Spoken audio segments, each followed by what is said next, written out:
जय गुरुदेव।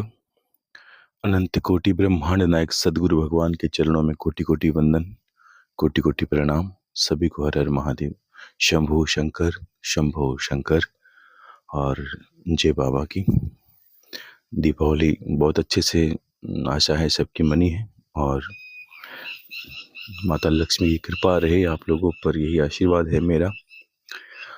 और लक्ष्मी का अर्थ सिर्फ रुपयों से मत जोड़े, परिवार में प्रेम रहे वो ही लक्ष्मी है। संतान गुणी हो ये भी लक्ष्मी है, और घर में शांति रहे ये भी लक्ष्मी है। सिर्फ रुपयों पैसों को जोड़कर हम लक्ष्मी को नहीं जोड़ सकते। अगर घर रूखी सूखी मिल के भी अगर घर में आनंद है, ऐसा लगता है हंस बोल के खा रहे हैं, तो भी लक्ष्मी माता कृपा ही है। और जब प्रेम होगा तो ये सत्य बात है कि पैसे भी होंगे, ये निश्चित ही है। और जब प्रेम नहीं है, पैसे पड़े हैं, घर में एक दूसरे से झगड़ा चल रहा है, अशांति का माहौल बना है, वो पैसों का भी क्या करें। जो कोई घर में खाने से पहले 10 लोग थाली छोड़ के उठे, उन पैसों का भी क्या करना है हमें। ऐसे भी नहीं चाहिए। जब माता से मांगो तो आशीर्वाद के साथ ऐसी कृपा मांगो कि भगवती आनंद हो, घर में सुख शांति हो और समृद्धि हो, बस सब कुछ होना ही है। मूल है प्रेम, प्रेम आवश्यक है। अभी दुनिया ईर्ष्या के, इसी ईर्ष्या में इतनी जल रही है। लोगों के बहुत चेहरे देखे इस बार, बहुत लोगों से बातें करी, मित्रों से मिला, बहुत लोगों से ऐसे मिलते ही हैं बाकी। लेकिन यहाँ ही दुनिया में एक स्पर्धा, एक होड़ मची है। लोगों में पैसों की कमी नहीं है, सत्य बताऊं तो मैंने अनुभव किया है, मेरा मत है। ऐसी बात नहीं है कि सबका अलग कमी है, नहीं। लोग लोगों के खर्चे बहुत बढ़ गए हैं। लोग साधारण जीवन जीना नहीं चाहते। लोग मेहनत नहीं करना चाहते। ये उनका उनका निजी है।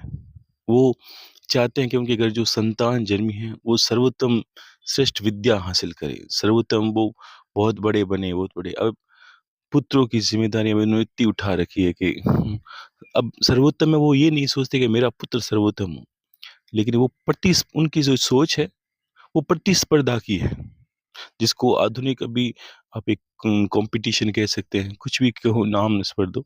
लेकिन मेरी नज़र में ये एक ईर्ष्या है। आप ये चाहो कि आपका बेटा गुणी हो, अपनी क्षमता अनुसार शिक्षा दे। और जो अच्छे ज्ञानी और अच्छे गुणी बच्चे बने, तो मैंने अनुभव भी ये भी किया है लोगों में कि वो साधारण घर से हुए, उनके पास सुविधाएं कम थी, वो भी वीर गुणी हो गए। किन्हीं माँ बाप ने जीवन भर दुख देखा, लेकिन उन्हें ये पता नहीं कि वो तो ये चाह रहे हैं कि मुझे सुख मिला नहीं मिला, परिवार को सुख देंगे। लेकिन एक गुणी बच्चा होगा घर पे, वो भी आपको दुखों से निकाल लेगा। तो ये सब माता लक्ष्मी की कृपा है। वह गुण भी मांग सकते हो आप में। अगर पैसों की कमी है तो संतान को गुणी मांगो, तो गुण से भी एक ही बहुत है। तो कहते हैं कोई तन दुखी, कोई धन धन दुखी, कोई मन दुखी, कोई तन दुखी, कोई मन दुखी, कोई धन बिना फिरे उदास, थोड़ा थोड़ा सब दुखी, सुखी राम का दास। तो आप समृद्धि मांगो भगवती से। सब जगह ही तो है, घर में झाड़ू से लेकर, आईने से लेकर, स्त्रियों से लेकर, जीव जंतु से लेकर, सब सब लक्ष्मी का स्वरूप ही है। अगर घर में गौ माता दूध देती है तो पालन करती है, वो भी लक्ष्मी है। तो यही है, आपके अंदर जैसी क्षमता होगी आप खोज लोगे भगवान को कहीं से।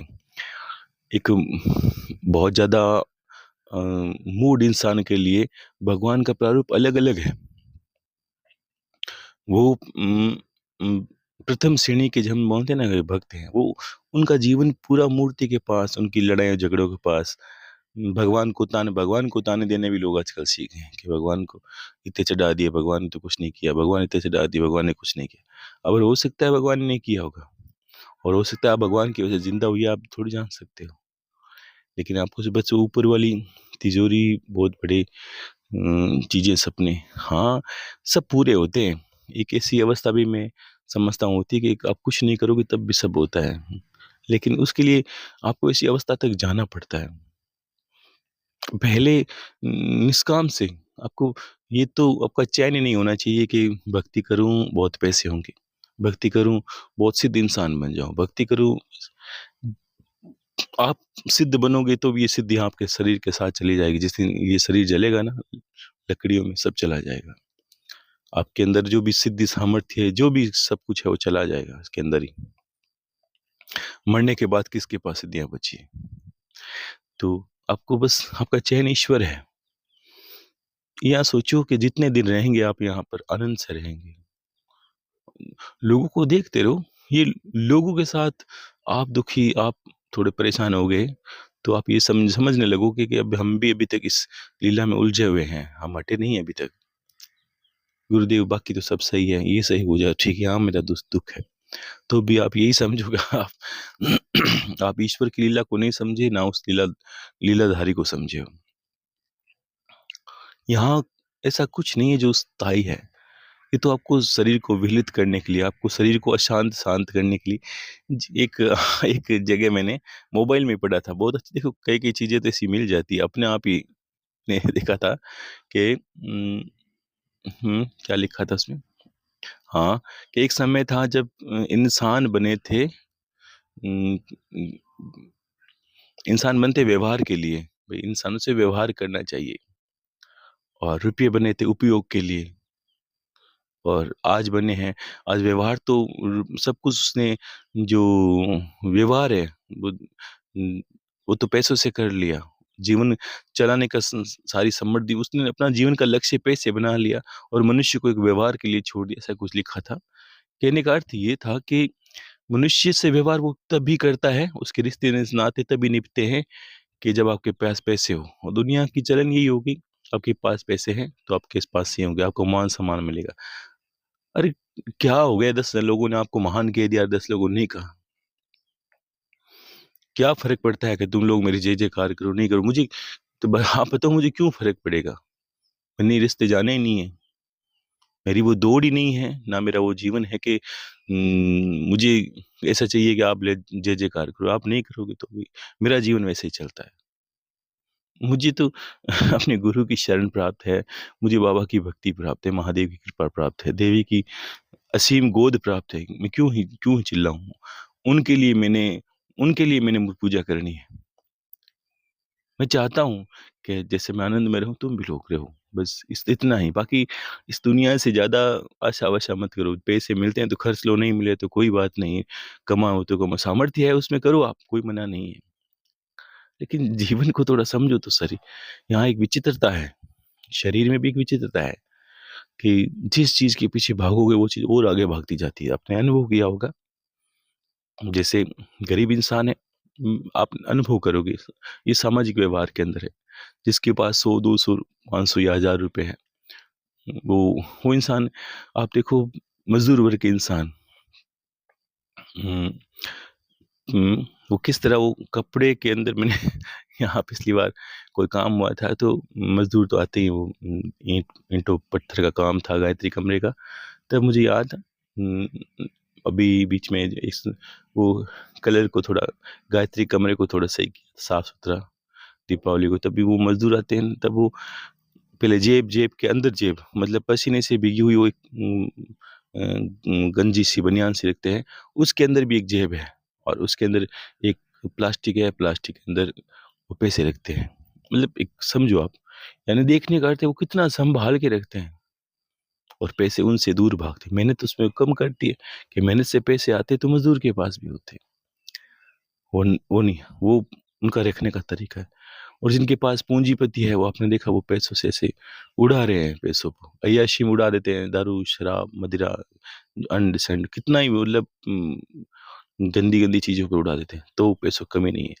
क्या गरीब वो लक्ष्मी की सम्मान नहीं करता है? संपत्ति का सम्मान नहीं करता है? सम्मान करने से नहीं होता है। आपने लक्ष्मी को समझा नहीं, वो तो जो लुटा रहा है वो उसका कृत्य है, जो नहीं लुटा रहा या जो मरे गरीब है, इसका अर्थ तो देखने में, ये दिखने में मिलता है कि यहाँ माता लक्ष्मी गरीब को समझ नहीं पाई। ये लक्ष्मी का प्रारूप है ही नहीं, पहले तो ये समझो आप। और है तो अच्छा है, अगर संपत्ति मानते हो, लक्ष्मी माता को मानते हैं, हाँ समृद्धि मानते हैं, तो भी अच्छा है। क्योंकि आप मानोगे उस गरीब के घर बहुत कम मिलेंगे आपको, बच्चे संस्कारी मिलेंगे, रुखी सुखी खा लेंगे, तब भी अच्छे से रहेंगे। और पे उसके पास, जिसके पास पैसे हुए, वो क्या कर रहा है? नशा कर रहा है, पैसे उड़ा रहा है, अय्यासी, वो अपने दुर्गति और अपनी मृत्यु का चयन कर रहा है। वो गरीब सूखी-रुखी खा के बैठा है, उसके घर पे बीमारी नहीं है, आप बहुत अनुभव करोगे, भगवान की कृपा यहाँ देखने को मिलती है आपको। जितना कम गरीब होगा, मतलब जितना गरीब आप मान लो, मेरा अनुभव है निजी, उतने उनमें बीमारियाँ कम हैं, बजाय उनके कि जिनके पास बहुत ज़्यादा है। क्यों? कि वो मेहनत करता है, बस ये जीवन तो कैसे करके गुज़ारना है, और वही शमशान है, वही लकड़ियाँ हैं, वही एक मुट्ठी राख बन जानी है। अगर यहाँ करोड़पति चला गया तो क्या है, या कोई गरीब चला गया तो क्या है? आपने हो सकता है 10 कुछ जीवन अय्याशी भरा, कुछ सुख भरा जी लिया, तो क्या हुआ?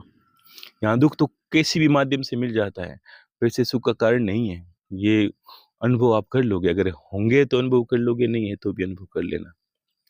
जिनसे है उनसे पूछो। पैसे सुख का आधार नहीं है। भगवान से हमें माँगने आए, हमने भगवान को जाना है, नहीं माँगना भी नहीं आया हमें। क्या लक्ष्मी की कृपा ऐसी होती है कि घर में संतान नशा करने लगे? लक्ष्मी की कृपा ऐसी होती है कि घर में रोग व्याधियाँ हो जाए? लक्ष्मी की कृपा ऐसी होती है कि पैसे आते घर में झगड़े शुरू हो जाए? क्या लक्ष्मी की कृपा ऐसी होती है कि घर में रुपए आते बँटवारा शुरू हो जाए? क्या लक्ष्मी की कृपा ऐसी होती है कि घर में दिन भर कले का माहौल बना रहे? तो ये तो माता लक्ष्मी का प्रारूप नहीं है। जगत माता ऐसा थोड़ी नहीं करेगी, समृद्धि आएगी, लड़ झगड़ा होगा, नहीं है। और बहुतों में 100 में से हर 100 में से 1-2 परिवार आपको ऐसे मिलेगा जो संपन्न भी है, प्रेम से रह भी रहे हैं, छोटा-मोटा झगड़े हेला, लेकिन फिर भी वो सुखी हैं। उस घर में आप कह सकते हो, और ऐसे घरों में लक्ष्मी या समृद्धि या रुपये पैसे जाते नहीं हैं, पीढ़ियों में रहते हैं। उनके स्वभाव को देखो। आप चाहे अभी के वो कहते हैं ना, वो टाटा टाटा कंपनी के वो जो मालिक वो अभी खत्म हुए, लेकिन कैसा भी हो, मैंने पढ़ा उनके बारे में चीज़ें, लेकिन व्यवहार देखो उन लोगों का, आप समझो, जो वास्तव में जिनके पास समृद्धि है, उनके स्वभाव को देखो आप। बहुत लो 100 में से 1-2 मिलेंगे, हाँ, कुछ अय्याश भरे मिलेंगे, लेकिन उनका जीवन बहुत अलग-थलग, गंदा होगा। तो ऐसा नहीं है कि कृपा नहीं रहती या कोई ऐसा काम नहीं होता, या हम प्रारूप को समझ नहीं पाते। हम बस भगवान के प्रारूप को समझ नहीं पाए, या लक्ष्मी की जो माता का प्रारूप है वास्तविक, उसको नहीं समझ पाए। तो भगवान के माँगने योग्य जो चीज़ है वो माँगो आप। और ये कभी मत सोचो कि दुख-सुख, मैंने कहा दुख-सुख की परिभाषा हम लोगों की बनाई है। क्यों भगवान को बार-बार दोष देना? यहाँ तक मैंने कुछ अपने गुरु भाइयों को भी बहुत टाइम पहले भी पूजा-पाठ बताए थे वो करते हैं। लेकिन दुःख आते ही फिर वो उनका कहना यही हो जाता है कि फिर आ गया, भगवान को बहुत चढ़ा। अरे भगवान को क्यों ये बातें भगवान को नहीं गिनाने की होती है कि आपने कितना प्रसाद चढ़ाया। कौन खाने वाला है सामने आपकी? आपने कटोरी में प्रसाद रखा, आपने चढ़ाया, गुरुदेव को खाया किसने, मुझे ये बताओ? आपने तो खाया। ये तो उनका समर्पण है। आप नहीं चढ़ाते तो क्या होता? यहाँ यहाँ एक अभी कुछ दिन पहले मैंने बात की थी। आपस में बात करते हैं दोस्तों के पास में। मैंने कहा भई, अगर आप लोगों ने प्रसाद चढ़ाया भगवान को, तो गिना देते हो कि भगवान ऐसा मैंने आपको चढ़ाया। पहले तो ये देखो, आपकी क्षमता देखो, क्या चढ़ाने वाले हो, आपके पास क्या है, क्या चढ़ाने के लिए? वास्तविकता है कि प्रसाद चढ़ाओ, कुछ भी चढ़ाओ, तो ये सामर्थ्य भी देखना होता है कि तुम लोगों के पास है क्या चढ़ाने को? क्या चढ़ा सकते हो? क्या है सामर्थ्य तुम्हारा? तुम्हारा कुछ है ही नहीं इस संसार में। तुम्हारा शरीर तुम्हारा साथ नहीं देने वाला, तुम्हारा है क्या जो चढ़ाया है? यहाँ तो ये होता है कि तेरा तुझको अर्पण क्या लागे मेरा। तो किसी ने तो आपको भी दिया है, तो उसी का है, तो क्यों ये अपना अपना नाम जोड़ रहे हो? ये तो समर्पण है। पिता ने पुत्र को खर्चने के लिए पैसे दिए, और बच्चा हो सकता है उसी से सामान लेके पिता को चढ़ाए। बस वो प्रेम स्वीकार करता है पिता तो, कि हाँ, बेटा मेरा है। अब पति को कोई चीज़ दे, सामान दे, वस्तु दे, प्रेम के बस। वो उस पत्नी को पता होता है पैसे तो पति के ही हैं, वो इकट्ठा करके, लेकिन पति ये नहीं देखता कि पैसे मेरे हैं, वो ये देखता है कि देखो प्रेम देखता है। यही होता है, जैसे बच्चा पिता को लाता है, माँ के लिए कुछ लाता है, तो पैसे तो उनके ही है। वैसे ही संसार में आप जो भी अर्जन करते हो, कुछ खाते हो, पीते हो, ये प्रभु ने जो सृष्टि दी है आपको चारों तरफ, आपके लिए अन्न, धन सब कुछ व्यवस्था कर रखी है। माता लक्ष्मी की कृपा ही नहीं होती तुम लोगों पर, और लोग ऐसे भगवान को दोहना देते हैं। कृपा ही नहीं होती, तुम्हारे पास वस्त्र न होते।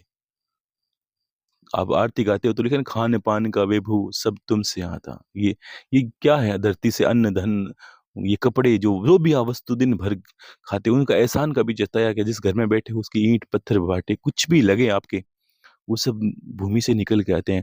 माता लक्ष्मी का इनाम है पाताल निवासिनी। तो हर चीज़ तो यहाँ उनकी है, लेकिन यहाँ क्या है कि लक्ष्मी मतलब संपत्ति, सोना, चांदी, ये अर्थ यही है। इससे ज़्यादा लोग समझ नहीं पाते। और वही बात हुई कि एक बच्चा बड़ा, आजकल एक चलन भी है, सुनते हैं घरों में, सब बच्चे आज वो ज़्यादा ही करेंगे, आज समय जो आ रहा है उसके अंदर, जब बड़े होंगे, कहते हैं ना, पिता के पुत्र बराबर हो जाए, तब आजकल कुछ भी छोटी-छोटी बातों पर वो बार-बार पिता को कहने लगता है, या हमारे माता-पिता को कहने लगता है, कि आप लोगों ने मेरे लिए किया क्या है? क्या करें बताओ? अपने चमड़ी की जूती बना के आपको पहना दे, और माता-पिता क्या करे भला?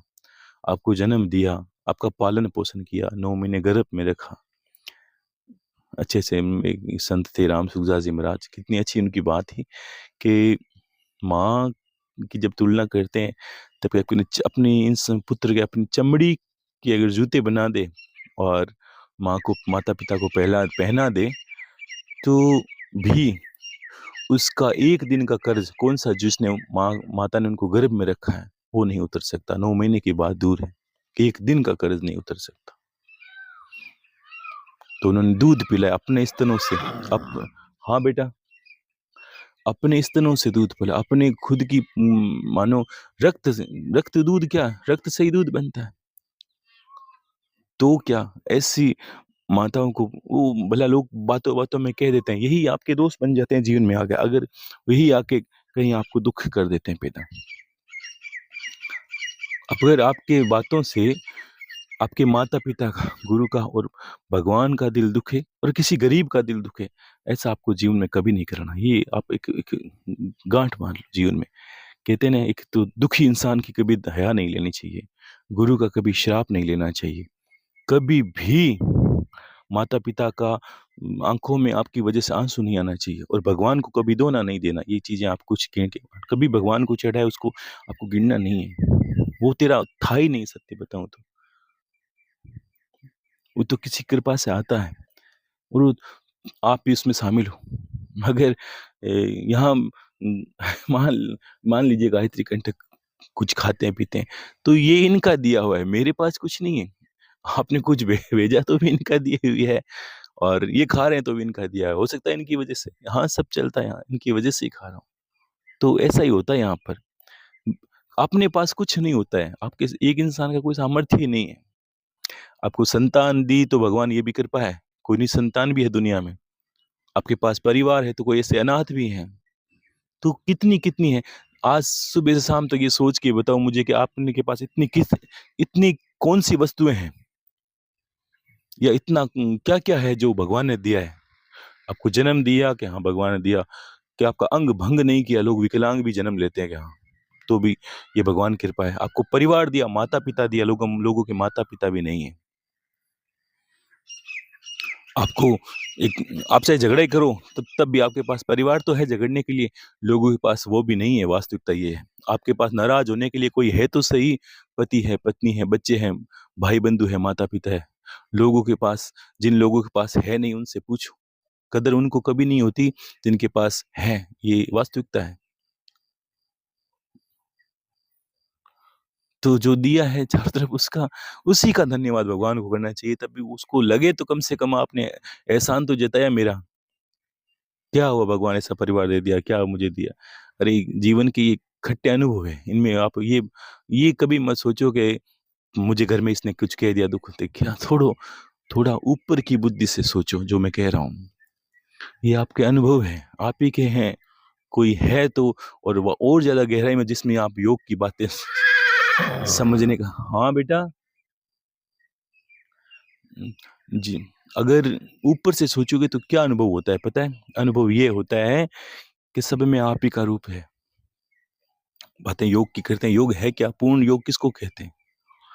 जो आपका बेरी है उसी में भी आप ही का स्वरूप है।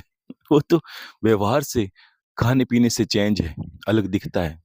बाकी उसी में एक ही ज्योति का स्वरूप है। ठीक वैसे ही जैसे आप समझते हो कि लाइट का मैंने बताया था, एक बिजली से तार आता है, कोई पंखा है, कोई ट्यूबलाइट है, तो सबका व्यवहार है। वैसे ही आपके घर के अंदर सबका व्यवहार है और वैसे ही दुनिया का व्यवहार है। और योग को तब तक नहीं समझ सकते जब तक आपके लोगों को व्यवहार को नहीं समझ सकते। जब तक अंतर में ये मान नहीं लेते ये सब एक लीला नाटक की भांति है। मैं ही करने वाला हूँ। भगवान बार-बार महाभारत में ये क्यों कहते हैं कि मैं ही करने वाला हूँ, तुम कुछ नहीं हो मारने वाले। तुम्हारे अंदर ही मैं ही हूँ और सामने वाला मरने वाला भी मैं ही हूँ क्योंकि वो तो योगेश्वर है। तो उनकी हाँ, ये बहुत बड़ी बुद्धि की बात है, ये बहुत बड़े योग की बात है, लेकिन इसकी पहली सीढ़ी तो यही आपको मान लेना चाहिए कि ये कुछ है ही नहीं। जो भी आपको विलित, जो भी आपको दुखी, जो भी आपको परेशान कर रहा है, ऐसा कुछ संसार में है ही नहीं जो आपको परेशान करे।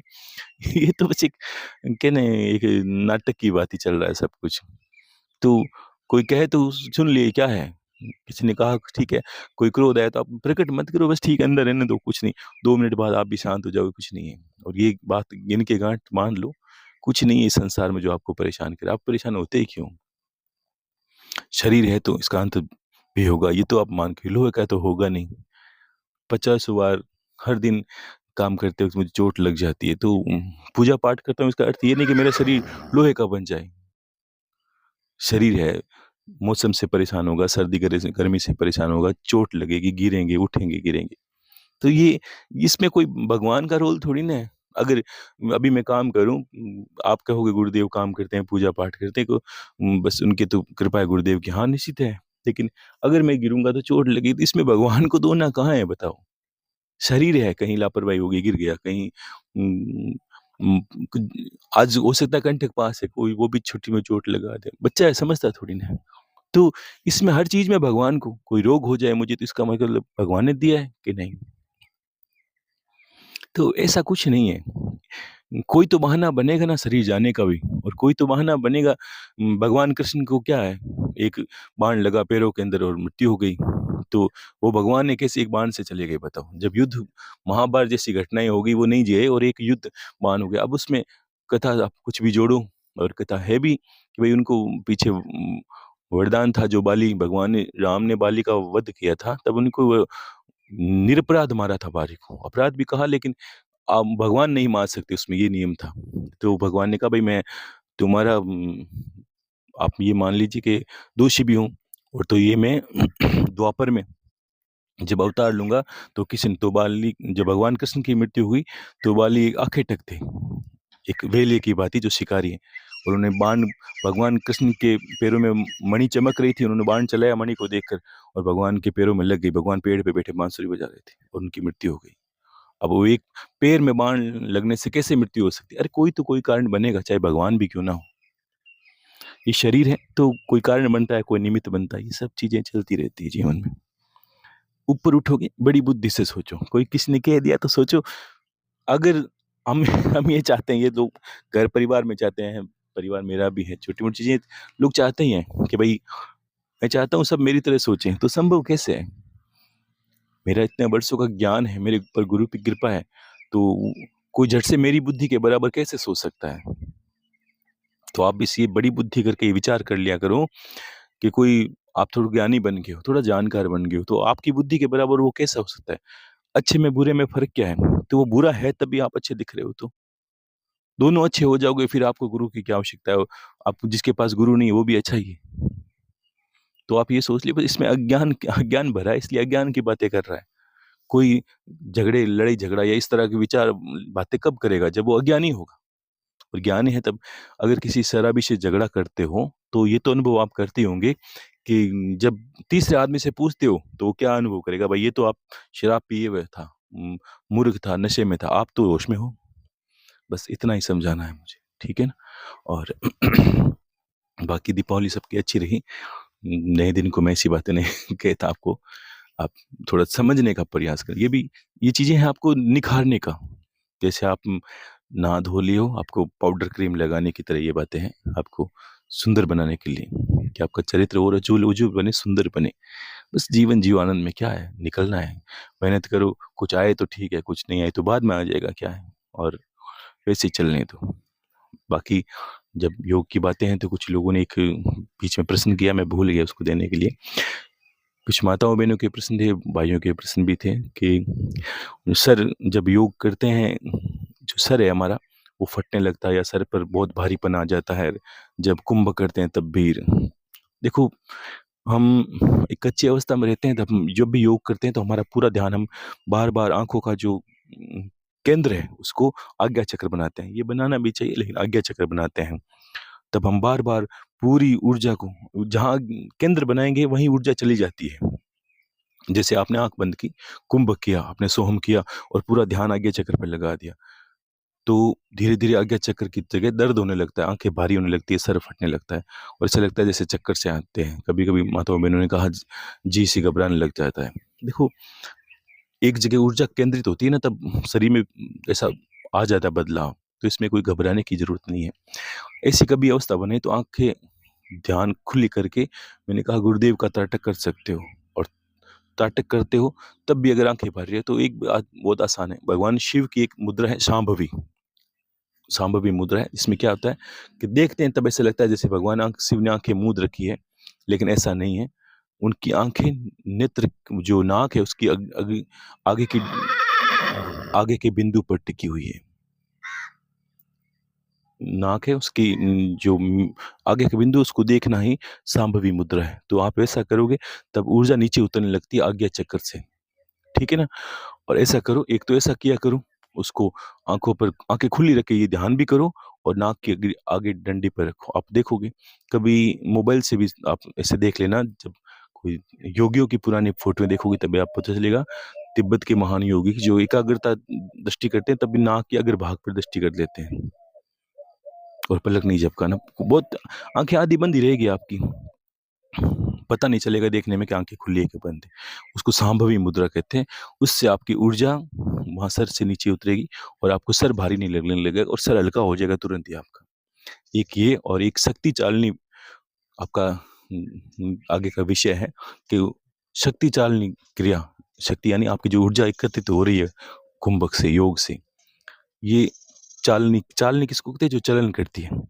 अब इसको क्या करना है, जब भी तब आप ध्यान में बैठो तब ऊर्जा को गतिमान करना है, चारों तरफ एक जगह नहीं केंद्रित करना है।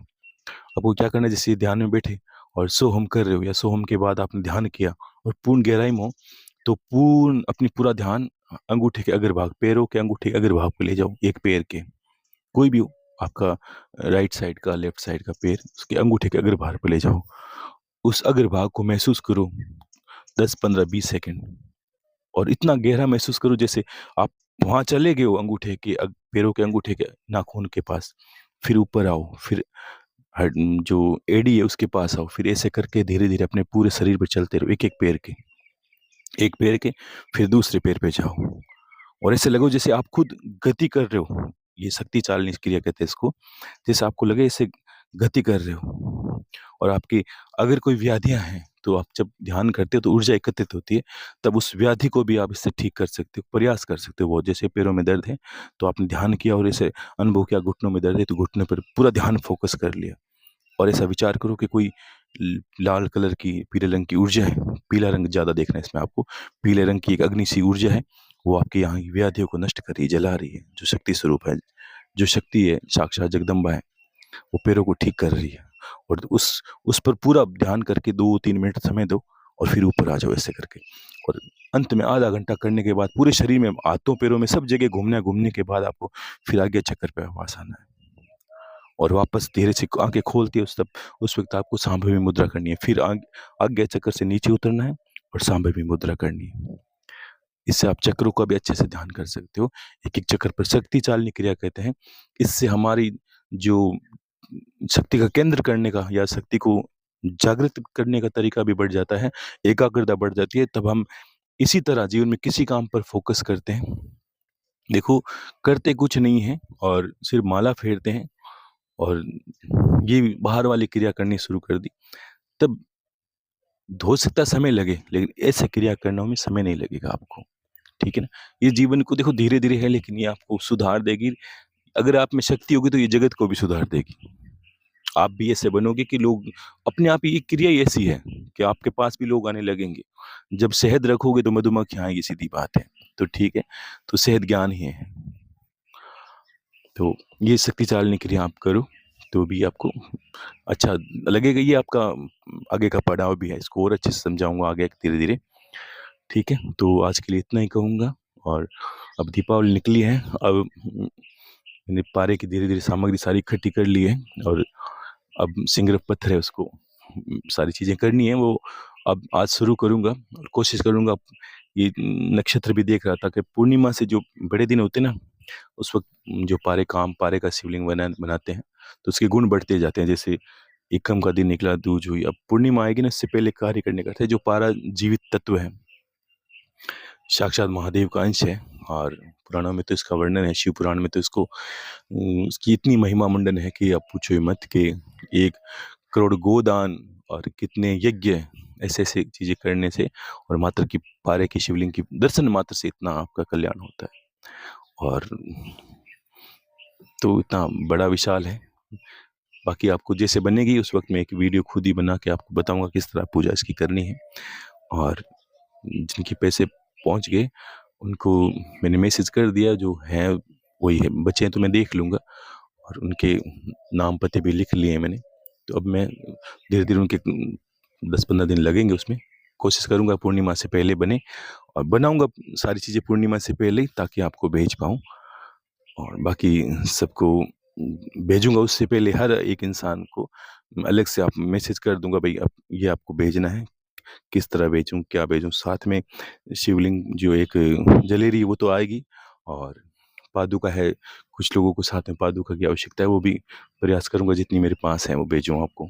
है, ज़्यादा नहीं है, उसको मैं ज़्यादा आगे बना भी नहीं पाऊँगा, लेकिन कुछ एक हैं, जिनके पास है वो तो ना ही माँगे। ये ऐसा कोई आगे आगे नहीं बन पाएगी मुझसे, ठीक है ना? तो शिवलिंग तो हो सकता है बन जाए, पादुका का निर्माण नहीं हो सकता, बहुत मुश्किल है ये यहाँ पर, ठीक है? बाकी जितनी है मेरे पास बहुत अच्छी, छोटी-सी है जिनके पास भेजी हुई पहले, ठीक है? तो सबको आशीर्वाद है, खुश रहिए, हर हर महादेव, प्रभु सबका कल्याण करे, और आशीर्वाद है सबको। जय गुरुदेव, जय गुरुदेव।